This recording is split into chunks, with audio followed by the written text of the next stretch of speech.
नमस्कार दोस्तों, मैं मयंक दास। स्वागत है आपका इंद्रपरी विद्यापीठ में। आज हम लोग चर्चा करेंगे संविधान के भाग के बारे में, किस भाग में किन चीज़ों का उल्लेख है, साथ ही साथ उसके अनुच्छेद के बारे में भी हम लोग विस्तृत रूप से चर्चा करेंगे। मूल संविधान में 22 भाग था, परंतु वर्तमान समय में कुल 25 भाग है। चलिए चलते हैं, हर भाग के बारे में जानते हैं और किन भाग में किन चीज़ों का उल्लेख किया गया है, उन सारी चीज़ों के बारे में चर्चा भी करते हैं। संविधान के भाग 1 में संघ, राज्य और उसका क्षेत्र के बारे में उल्लेख किया गया है, जो अनुच्छेद 1 से 4 के बीच में है। संघ अर्थात केंद्र शासित प्रदेश, राज्य और उसका क्षेत्र के बारे में उल्लेख किया गया है, जो अनुच्छेद 1 से 4 के बीच में उल्लेखित है। उसके बाद संविधान के भाग 2 में नागरिकता का उल्लेख किया गया है और नागरिकता अनुच्छेद 5 से 11 के बीच में उल्लेख किया गया है। भाग 3 में मूल अधिकार का उल्लेख किया गया है, जो अनुच्छेद 12 से 35 के बीच में उल्लेखित है। संविधान के भाग 4 में राज्य के नीति निर्देशक तत्व का उल्लेख किया गया है, जो अनुच्छेद 36 से 51 के बीच में उल्लेखित है। ये नीति निर्देशक तत्व को ही संविधान के दर्शन के रूप में जाना जाता है, जो आयरलैंड के संविधान से लिया गया है भारतीय संविधान में। उसके बाद संविधान के भाग 4A में मौलिक कर्तव्य का उल्लेख किया गया है। ये मौलिक कर्तव्य रूस से लिया गया है। संविधान के भाग 5 में संघ सरकार का उल्लेख किया गया है, जो अनुच्छेद 52 से 51 के बीच में उल्लेखित है।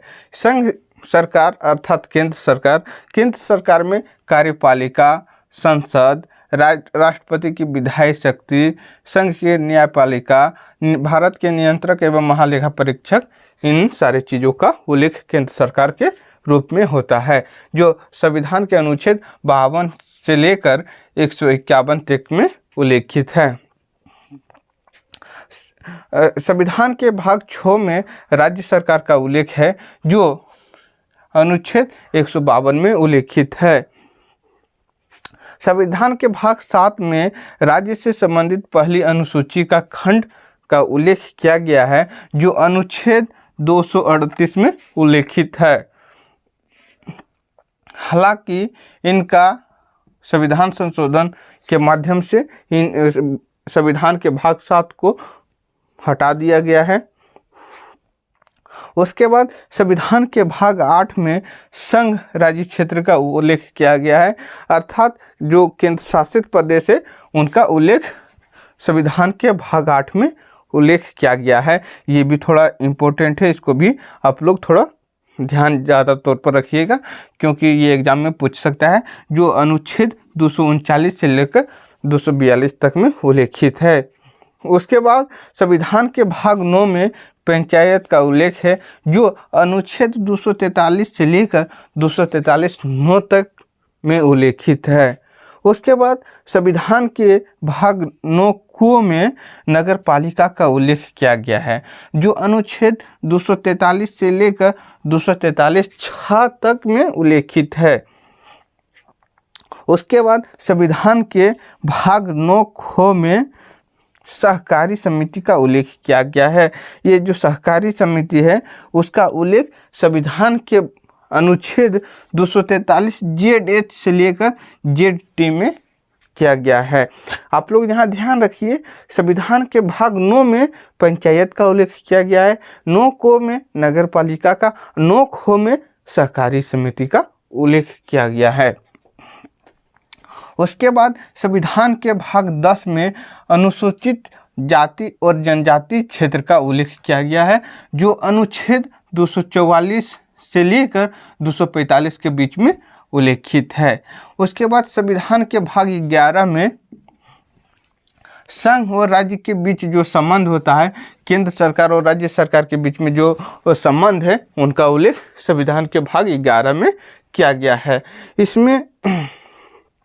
इसमें विधायी संबंध है, उसका उल्लेख अनुच्छेद 245 से लेकर 255 के बीच में उल्लेखित है। उसके बाद ये जो प्रशासनिक संबंध है वो 256 से लेकर 263 के बीच में उल्लेखित है।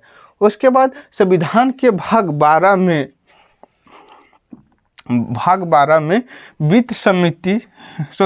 संविधान के भाग 12 में वित्त, संपत्ति, समुदाय और बाध्य का उल्लेख है। संविधान के भाग 12 में ये सारे चीज़ें काफ़ी महत्वपूर्ण है, इसलिए आप लोग इसको ध्यान में रखिए, क्योंकि आज के डेट में जिस तरह कंपटीशन बढ़ गया है, यहाँ से क्वेश्चन पूछने की बहुत संभावना है। इसलिए आप लोग ये जो सारी चीज़ें हैं इसको हमेशा ध्यान में रखिएगा। संविधान के भाग 12 में वित्त का उल्लेख अनुच्छेद 264 से लेकर 294 के बीच में किया गया है। वित्त से रिलेटेड वित्त का उल्लेख संविधान के भाग 12 में अनुच्छेद 264 से लेकर 291 के बीच में किया गया है। उसके बाद ऋण का जो उल्लेख है, ये जो ऋण का उल्लेख है वो संविधान के भाग 12 में और अनुच्छेद 292 से लेकर 293 के बीच में उल्लेखित है।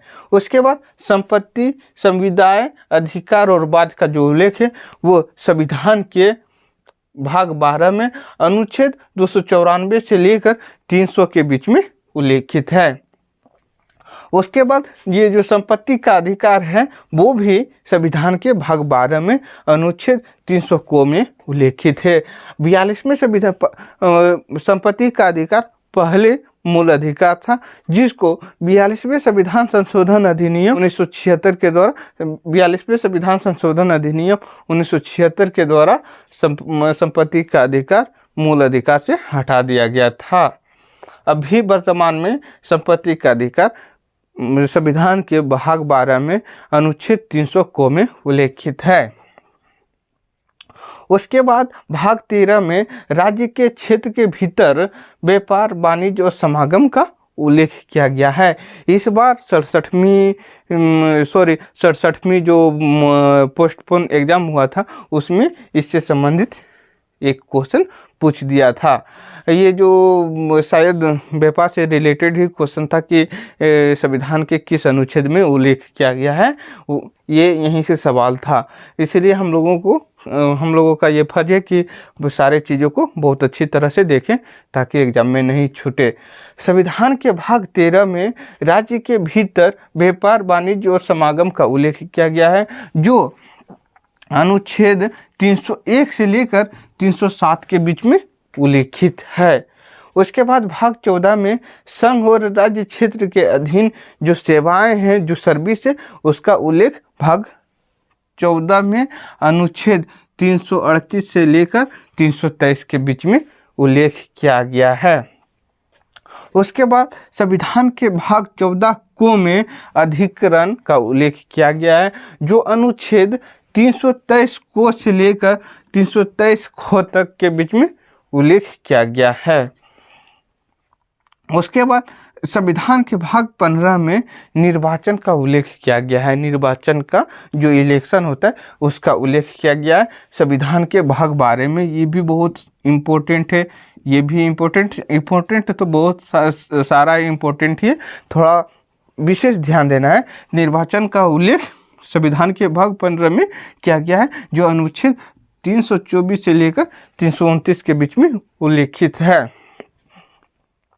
उसके बाद संविधान के भाग 16 में कुछ वर्गों से संबंधित विशेष प्रावधान का उल्लेख किया गया है, जो संविधान के अनुच्छेद 323 से लेकर 342 के बीच में उल्लेख किया गया है। अर्थात रिजर्वेशन का जो उल्लेख है वो संविधान के भाग 16 में किया गया है, जो 330 से लेकर 342 के बीच में उल्लेखित किया गया है।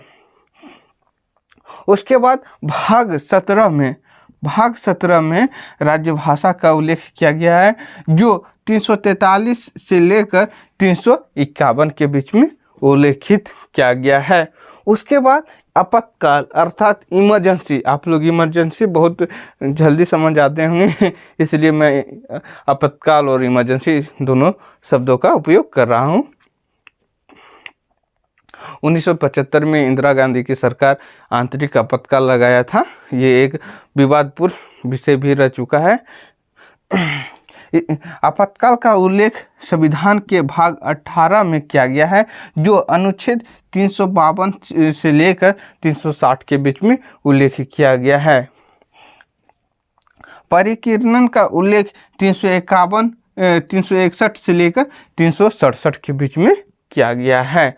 उसके बाद संविधान के भाग 20 में संविधान का संशोधन का उल्लेख किया गया है। संविधान का संशोधन का उल्लेख किया गया है, जो अनुच्छेद 368 में किया गया है। ये जो संविधान का संशोधन का क्लास हम लोग कर चुके हैं, किस तरह संविधान संशोधन होता है उसके बारे में हम लोग विस्तृत रूप से चर्चा कर चुके हैं। उसका वीडियो भी है, आप लोग खोज के देख लीजिए। उसके बाद संविधान के भाग 21 में, ये जो भाग 21 में, उसमें अस्थायी संक्रमण और विशेष उपबंध का उल्लेख किया गया है, जो अनुच्छेद 369 से लेकर 392 के बीच में उल्लेख किया गया है। उसके बाद भाग 22 में संक्षिप्त नाम प्रारंभ हिंदी में पाठ्यकृत पाठ और निरसन का उल्लेख किया गया है, जो अनुच्छेद 393 से लेकर 395 के बीच में उल्लेख किया गया है। अगर आपको हमारे वीडियो पसंद आए और हमारे पढ़ाने के तरीका पसंद आए तो आप इस चैनल को सब्सक्राइब कीजिए, लाइक कीजिए, कमेंट कीजिए। साथ ही साथ आप अपने दोस्तों के पास शेयर भी कीजिए और आप हमारे इंद्र विद्यापीठ परिवार का एक सदस्य बनिए। धन्यवाद। जय हिंद, जय भारत। मैं मयंक दास।